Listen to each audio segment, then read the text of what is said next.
Assalamualaikum warahmatullahi wabarakatuh. Kenalin, nama saya Muhammad Fajar Arif dengan NIM akhir 024 kelas 1A. Saya akan menjelaskan tugas sejarah peradaban Islam ujian tengah semester yang ngebahas yang pertama itu Khulafaur Rasyidin, dinasti Umayyah, dinasti Abbasiyah, hingga ke sejarah kekuatan Islam di Andalusia. Yang pertama kita masuk ke Khulafaur Rasyidin. Coba lu bayangin, baru tingkat umur lu, Nabi Muhammad. Agama Islam langsung dihadapkan oleh kekosongan pemimpin. Gimana caranya agama yang awalnya cuma komunitas kecil doang di padang pasir, tiba-tiba jadi kekuatan superpower yang menaklukkan dua imperium terbesar di dunia. Nah, ini dimulai itu dari era Khulafaur Rasyidin. Fun fact, Khulafaur Rasyidin itu artinya pemimpin-pemimpin yang ditunjuk. Jadi 4 pemimpin yang menjadi penerus Nabi. Mereka ini fondasi pemerintahan Islam. Jadi yang pertama tuh khalifah pertama itu Abu Bakar As-Siddiq.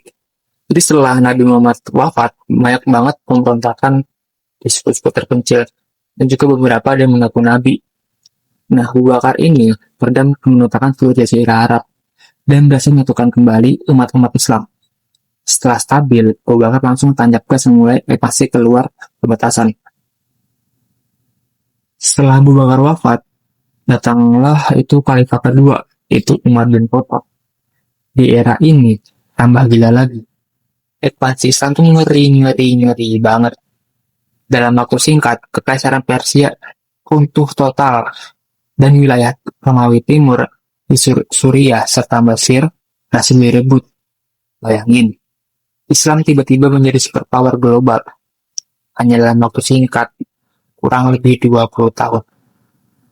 Tapi namanya juga sejarah, pasti ada drama. Setelah Umar wafat, di masa Utsman bin Affan, khalifah ketiga, masalah internal pun muncul. Dengan politik memuncak, banyak pemberontakan. Utsman pun tewas dibunuh pemberontak di rumahnya. Insiden ini jadi pemicu perang dunia pertama. Setelah Utsman bin Affan wafat, khalifah keempat itu Ali bin Abi Thalib. Sayangnya, Ali ini mewarisi negara yang lagi keos-keosnya. Masa kepemimpinan beliau itu habis tukur dan konflik.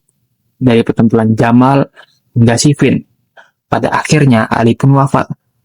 Periode Khulafaur Rasyidin pun berakhir. Dan lanjut kepada era kerajaan.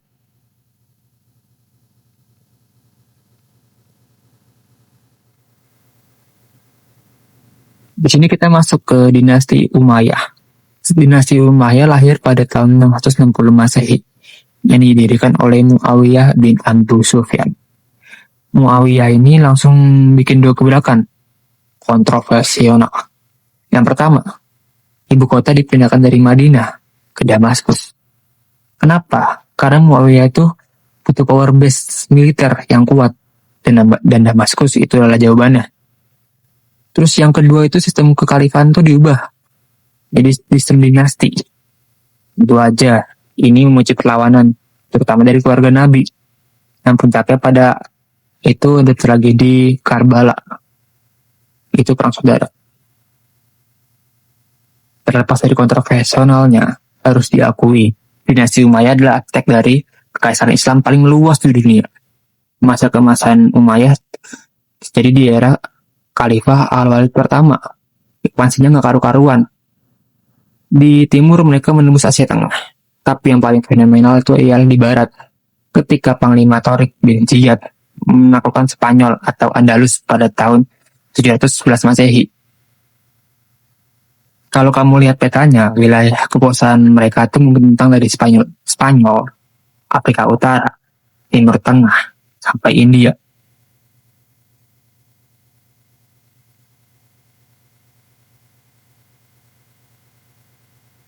Selain perang, Umayyah itu juga keren di peradaban. Mereka ini bangun masjid Umayyah yang megah dan menciptakan sistem administrasi yang bagus dan mata uang yang modern. Lalu, kenapa dinasti sekuat ini bisa runtuh? Jawabannya klasik, masalah internal. Diskriminasi terhadap Mawali atau Muslim dan Arab, korupsi, dan khalifah-khalifah yang belakangan ini mulai lemah dan hidup mewah. Ibaratnya fondasinya tuh dari mulai rapuh. Semua masalah ini meledak dan akhirnya dinasti Umayyad di Damaskus digulingkan oleh Bani Abbasiyah pada tahun 750 Masehi.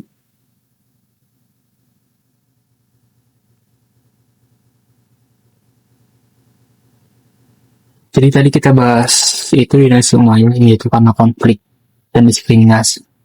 Di sekarang kita bahas yaitu dinasti Abbasiyah.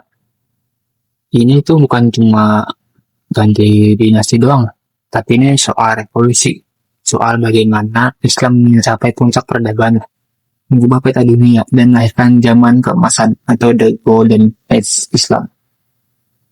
Jadi kita lanjut ke berdirinya kekhalifahan Abbasiyah.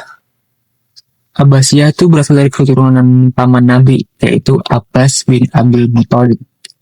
Ia berhasil menggulingkan Umayyah pada tahun 750 Masehi setelah memenangkan perang Sungai Zab. Khalifah pertamanya itu Abdul Abbas As-Saffah segera melakukan perubahan fundamental. Jika Umayyah berpusat di Damaskus, Abbasiyah berfokus ke timur di wilayah Persia. Baghdad dibangun dengan desain sempurna.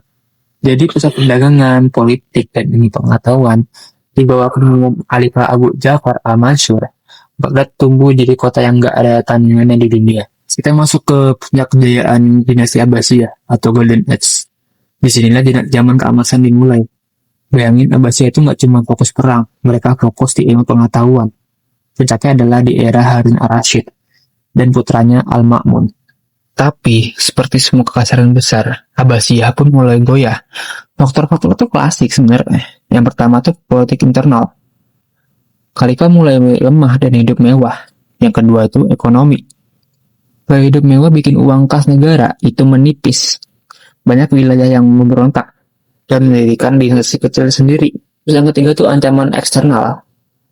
Munculnya ancaman seperti perang salib dari barat, dan yang paling mematikan tuh invasinya Mongol dari timur.